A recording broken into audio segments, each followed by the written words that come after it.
Hi hello ನಮಸ್ಕಾರ. Speed news ವಿಶೇಷ ಕಾರ್ಯಕ್ರಮಕ್ಕೆ ಸ್ವಾಗತ. ನಾನು ಸುನಂದ ಅನ್ಸೂಯ. ಜಮೀರ್ ಅಹಮದ್ ಖಾನ್ ಅವರಿಗೆ ಈ ಬಾರಿ ಡಿಕೆ ಶಿವಕುಮಾರ್ ಸಂಪುಟದಲ್ಲಿ ಸಚಿವ ಸ್ಥಾನ ಕೊಡಲೇಬೇಕು ಅಂತ ಹೇಳಿ ಜಮೀರ್ ಅವರ ಫ್ಯಾನ್ಸ್ ಪ್ರೊಟೆಸ್ಟ್ ಮಾಡಿದ್ರು. ಜಮೀರ್ ಅವರು ಪಕ್ಷಕ್ಕಾಗಿ ಎಷ್ಟೆಲ್ಲ ಕಷ್ಟಪಟ್ಟಿದ್ದಾರೆ. ಕಾಂಗ್ರೆಸ್ ಪಕ್ಷದಲ್ಲಿ ಅಲ್ಪಸಂಖ್ಯಾತರ ಕೋಟಾದಲ್ಲಿ ಅವರು ಸಚಿವರಾಗಲೇಬೇಕು ಅಂತ ಹೇಳಿ ಮುಸ್ಲಿಂ ಫಾಲೋವರ್ಸ್ ಎಲ್ಲ ಸೇರಿಕೊಂಡು ಡಿಕೆ ಸರ್ಕಾರಕ್ಕೆ ಹಾಗೆ ಹೈಕಮಾಂಡ್ಗೆ ಒತ್ತಾಯ ಮಾಡ್ತಿದ್ದಾರೆ. ಅಂದರೆ ಒಂದು ಮೊದಲನೇ ಪಟ್ಟಿಯಲ್ಲಿ ಏನು ಅವ್ರ ಹೆಸರು ಬಂದಿರಲಿಲ್ಲ, ಅದಾದ ಮೇಲೆ ಎರಡನೇ ಪಟ್ಟಿಯಲ್ಲಾದರೂ ಸಹ ಜಮೀರ್ ಅವರ ಹೆಸರು ಬರಬೇಕು, ಅವರು ಸಚಿವರಾಗಲೇಬೇಕು, ನಮ್ಮ ಒಂದು ಅಲ್ಪಸಂಖ್ಯಾತರ ಒಂದು ಕೋಟಾದಲ್ಲಿ ಅವರು ಸಚಿವರಾಗಲೇಬೇಕು ಅಂತ ಹೇಳ್ಬಿಟ್ಟು ಎಲ್ಲರೂ ಸಹ ಅವರ ಫ್ಯಾನ್ಸ್ ಒತ್ತಾಯ ಮಾಡ್ತಿದ್ದಾರೆ. ಈಗ ಇನ್ನೂ ಮುಂದುವರೆದ್ರೆ ಕಾಂಗ್ರೆಸ್ ನಾಯಕ ರಾಹುಲ್ ಗಾಂಧಿಗೆ ಜಮೀರ್ ಅಹಮದ್ ಖಾನ್ ಅವರ ಫ್ಯಾನ್ ಒಬ್ಬರು ಒಂದು ಪತ್ರವನ್ನು ಬರೆದಿದ್ದಾರೆ. ಅದು ಯಾವ ರೀತಿ ಪತ್ರ?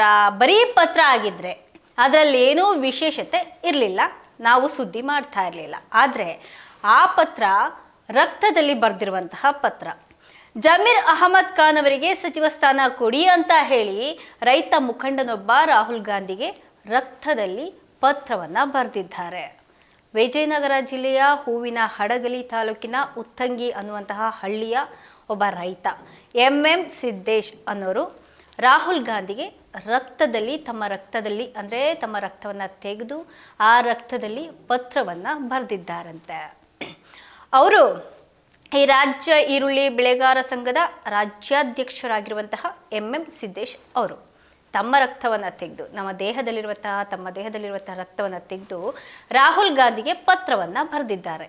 ಜೊತೆಗೆ AICC ಅಧ್ಯಕ್ಷರಾದಂತಹ ಮಲ್ಲಿಕಾರ್ಜುನ್ ಖರ್ಗೆ, ಜೊತೆಗೆ ರಾಜ್ಯ ಕಾಂಗ್ರೆಸ್ ಉಸ್ತುವಾರಿ ಸಚಿವರೇನಿದ್ದಾರೆ ರಣದೀಪ್ ಸಿಂಗ್ ಸುರ್ಜೇವಾಲಾ, ಜೊತೆಗೆ CM DK ಶಿವಕುಮಾರ್, ಅವ್ರ ಜೊತೆಗೆ ಮಾಜಿ CM ಸಿದ್ದರಾಮಯ್ಯ ಅವ್ರಿಗೂ ಸೇರಿದಂತೆ ಹಲವಾರು ಕಾಂಗ್ರೆಸ್ ನಾಯಕರಿಗೆ ಅವರು ಪತ್ರವನ್ನು ಒಟ್ಟಾಗಿ ಸೇರಿಸಿ ಬರೆದಿದ್ದಾರೆ. ಹಾಗಾದರೆ ಆ ರಕ್ತದಿಂದ ಬರೆದಿರುವಂತಹ ಪತ್ರದಲ್ಲಿ ಏನೇನು ಬರೆದಿದ್ದಾರೆ ಆ ರೈತ ಎಂ ಸಿದ್ದೇಶ್ ಅವರು ಅಂತ ನೋಡೋಣ.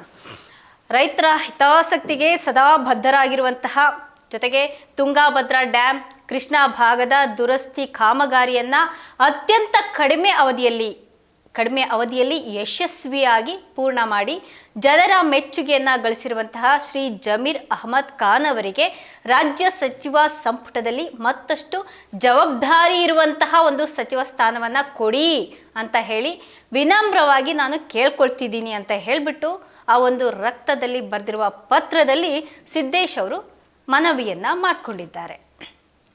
ಜಮೀರ್ ಅಹಮದ್ ಖಾನ್ ಅವರ ಒಂದು ಕಾರ್ಯಕ್ಷಮತೆ, ಅವ್ರು ಯಾವ ಥರ ಎಲ್ಲ ನಮ್ಮ ಪಕ್ಷಕ್ಕಾಗಿ ಕಾಂಗ್ರೆಸ್ ಪಕ್ಷಕ್ಕಾಗಿ ದುಡಿದಿದ್ದಾರೆ, ಅವ್ರು ಯಾವ ಥರ ಕೆಲಸಗಳನ್ನು ಮಾಡಿದ್ದಾರೆ ಅದನ್ನು ಒಂದು ಗಮನದಲ್ಲಿ ಇಟ್ಕೊಂಡು ರೈತರ ಬಗ್ಗೆ ಯಾವ ರೀತಿಯಾದಂತಹ ಕಾಳಜಿಯನ್ನು ತೋರಿಸ್ತಾ ಇದ್ದಾರೆ. ಅಂದರೆ ಇವರು ರೈತರ ಒಂದು ಸಂಘದ ರಾಜ್ಯಾಧ್ಯಕ್ಷರಲ್ವಾ, ಸೊ ರೈತಪರ ಕಾಳಜಿಯನ್ನು ಸಹ ಜಮೀರ್ ಅವರು ತೋರಿಸಿರೋದು ಇವ್ರಿಗೆ ಗೊತ್ತಾಗಿರುತ್ತೆ.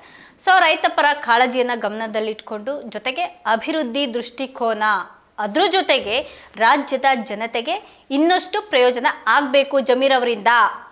ಅಂದರೆ ಇನ್ನೂ ಸಹ ಅವರಿಗೆ ಜಮೀರ್ ಅವರು ರಾಜ್ಯದ ಜನತೆಗೆ ಇನ್ನಷ್ಟು ಸಹ ಒಂದು ಸ್ವಲ್ಪ ಉಪಯೋಗ ಮಾಡುವಂಥಕ್ಕೆ ಒಂದು ಅವಕಾಶವನ್ನು ಮಾಡಿಕೊಡಿ, ಅದಕ್ಕಾಗಿ ಅವರಿಗೆ ಒಂದು ಸೂಕ್ತವಾದಂತಹ ಸಚಿವ ಸ್ಥಾನವನ್ನು ಕೊಟ್ಟು ಅವರಿಗೆ ಗೌರವಿಸಬೇಕು ಅಂತ ಹೇಳಿ ಮನವಿಯನ್ನು ಸಲ್ಲಿಸ್ತಾ ಇದ್ದೀವಿ ಅಂತ ಎಂ ಸಿದ್ದೇಶ್ ಅವರು ತಮ್ಮ ಪತ್ರದಲ್ಲಿ ರಕ್ತದ ಮೂಲಕ ಬರೆದು ಜಮೀರ್ ಅಹಮದ್ ಪರ ಕಾಂಗ್ರೆಸ್ ವರಿಷ್ಠರಿಗೆ ಮನವಿಯನ್ನ ಮಾಡಿಕೊಂಡಿದ್ದಾರೆ. ಇದು ಈ ಪತ್ರದ ಒಂದು ವಿಶೇಷತೆ. ಇನ್ನು ಪಕ್ಷದ ವಿರುದ್ಧ ಹೇಳಿಕೆ ಕೊಟ್ಟಿದ್ದಾರೆ ಅನ್ನುವಂತಹ ಆರೋಪ ಕೇಳಿ ಬರ್ತಾ ಇದ್ರು ಸಹ ಜಮೀರ್ ಅಹಮದ್ ಖಾನ್ ಯಾವುದೇ ರಿಯಾಕ್ಷನ್ ಕೊಡ್ತಾ ಇಲ್ಲ, ಹಾಗೆ ಮೆತ್ತಗೆ ಜಾರ್ಕೊಳ್ತಾ ಇದ್ದಾರೆ. ಅಂದರೆ ಎಲ್ಲಾದರೂ ಕ್ಯಾಮ್ರಾ ಕಾಣಿಸಿದ್ರೆ ಸಾಕು ಹಂಗೆ ಹಿಂದಕ್ಕೆ ತಿರ್ಕೊಂಡು ಹಾಗೆ ವಾಪಸ್ ಹೊರಟೋಗ್ತಾ ಇದ್ದಾರೆ. ಈ ಎಲ್ಲದು ನಡೆದ ಆದಮೇಲೆ ಆಡಿಯೋ ಒಂದು ವೈರಲ್ ಆಗಿತ್ತು. ಅಂದರೆ ಇದಾಗೋಕ್ಕೆ ಮುಂಚೆ ಇವರು ಒಂದು ಕ್ಯಾಮ್ರಾವನ್ನು ಫೇಸ್ ಮಾಡೋದಕ್ಕೆ ಹಿಂದೇಟ್ ಹಾಕಿದ್ರಲ್ಲ, ಆ ಒಂದು ಇನ್ಸಿಡೆಂಟ್ ಆಗೋಕ್ಕೆ ಮುಂಚೆನೇ ಒಂದು ಆಡಿಯೋ ರಿಲೀಸ್ ಆಗಿತ್ತು. ಏನದು ಅಂದರೆ ಅದರಲ್ಲಿ ಜಮೀರ್ ಅಹಮದ್ ಖಾನ್ ಕಾಂಗ್ರೆಸ್ ಅಭ್ಯರ್ಥಿ ವಿರುದ್ಧ ಕೆಲಸ ಮಾಡುವಂತೆ ತಮ್ಮ ಸಮುದಾಯದ ಒಬ್ಬ ಮುಖಂಡರಿಗೆ ಒಂದು ಮೆಸೇಜನ್ನು ಕೊಡ್ತಾ ಇರೋದು, ಅಂದರೆ ಹೇಳ್ತಾ ಇರೋದು ಫೋನಲ್ಲಿ. ಆ ಒಂದು ಆಡಿಯೋ ಏನಿದೆ ಅದು ಜಮೀರ್ ಅವರನ್ನು ಅಧಿಕಾರದಿಂದ ದೂರ ಇಡುವಂತೆ ಮಾಡ್ತು. ಅದೊಂದು ಆಡಿಯೋ ರಿಲೀಸ್ ಆಗಿದ್ದರಿಂದ ಇವ್ರಿಗೆ ಈ ಒಂದು ಸ್ಥಿತಿ ಬಂದಿದೆ ಅಂತಲೇ ಹೇಳಬಹುದು. ಎಷ್ಟೋ ಬಾರಿ ಶಿಸ್ತಿನ ಪಾಠ ಮಾಡಿದರೂ ಸಹ ಬೆಲೆ ಕೊಡದೆ ಜಮೀರ್ ಅವರು ಈಗ ಸಂಪುಟದ ಸಚಿವ ಸ್ಥಾನಕ್ಕೆ ಒಂದು ನಾನಾ ರೀತಿಯ ಸರ್ಕಸನ್ನು ಮಾಡ್ತಾ ಇದ್ದಾರೆ.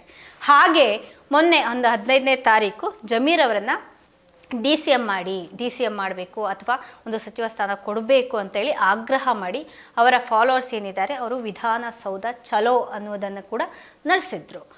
ಮಾಜಿ ಕಾರ್ಪೊರೇಟರ್ಗಳು ಹಾಗೆ ಕೆಲ ಮುಖಂಡರು ಜಮೀರ್ ಅವರಿಗೆ ಸಚಿವ ಸ್ಥಾನವನ್ನು ಕೊಡಬೇಕು, ಹಾಗೆ ಡಿ ಸಿ ಎಂ ಆಗಿ ಮಾಡಬೇಕು ಅಂತೇಳಿ ಒತ್ತಾಯವನ್ನು ಮಾಡಿ ಪಾದರಾಯನಪುರದಿಂದ ವಿಧಾನಸೌಧದವರೆಗೂ ಸಹ ಪ್ರತಿಭಟನೆಯನ್ನು ನಡೆಸಿದ್ರು. ಏನೇನೋ ಸರ್ಕಸ್ ಮಾಡ್ತಿದ್ದಾರೆ, ಪ್ರತಿಭಟನೆ ಅಂತೆ, ರಕ್ತದಲ್ಲಿ ಪತ್ರ ಅಂತೆ, ಏನೇನೋ ಸರ್ಕಸ್ ಮಾಡ್ತಿದ್ದಾರೆ ಅವ್ರ ಫಾಲೋವರ್ಸು. ಆದರೂ ಸಹ ಡಿ ಕೆ ಶಿವಕುಮಾರ್ ಆಗಲಿ ಸಿದ್ದರಾಮಯ್ಯ ಆಗಲಿ ಯಾವುದಕ್ಕೂ ಕ್ಯಾರೆ ಅಂತಿಲ್ಲ, ತಲೆ ಕೆಡಿಸ್ಕೋತಾ ಇಲ್ಲ. ನೋಡಬೇಕು, ಹೈಕಮಾಂಡ್ಗೆ ಈಗ ರಕ್ತದಿಂದ ಪತ್ರ ಹೋಗಿದೆ, ಅವ್ರು ಏನು ಮಾಡ್ತಾರೆ? ರಾಹುಲ್ ಗಾಂಧಿ ಆ ಪತ್ರವನ್ನು ನೋಡಿ ಫಿದಾ ಆಗ್ತಾರಾ, ಇಲ್ಲ ಅವರು ಆ ಪತ್ರಕ್ಕೆ ಮನಸೋತಿ ಏನಾದರೂ ಒಂದೊಳ್ಳೆ ಜಮೀರ್ ಅವರಿಗೆ ಒಂದು ಸಚಿವ ಸ್ಥಾನವನ್ನು ಕೊಡ್ತಾರಾ ಅನ್ನೋದನ್ನು ಕಾದು ನೋಡಬೇಕಾಗಿದೆ. ಇದಾಗಿತ್ತು ಇವತ್ತಿನ ವಿಶೇಷ. ನಿರಂತರ ಸುದ್ದಿಗಾಗಿ ನೋಡ್ತಾ ಇರಿ ಸ್ಪೀಡ್ ನ್ಯೂಸ್ ಕನ್ನಡ. ಸುದ್ದಿ ನಿಮ್ಮದು, ವೇಗ ನಮ್ಮದು. ಕಟ್ ಮಾಡಿ ಹಂಗೆ ಇನ್ನೊಂದು ಕೊಟ್ಬಿಡಪ್ಪಿ.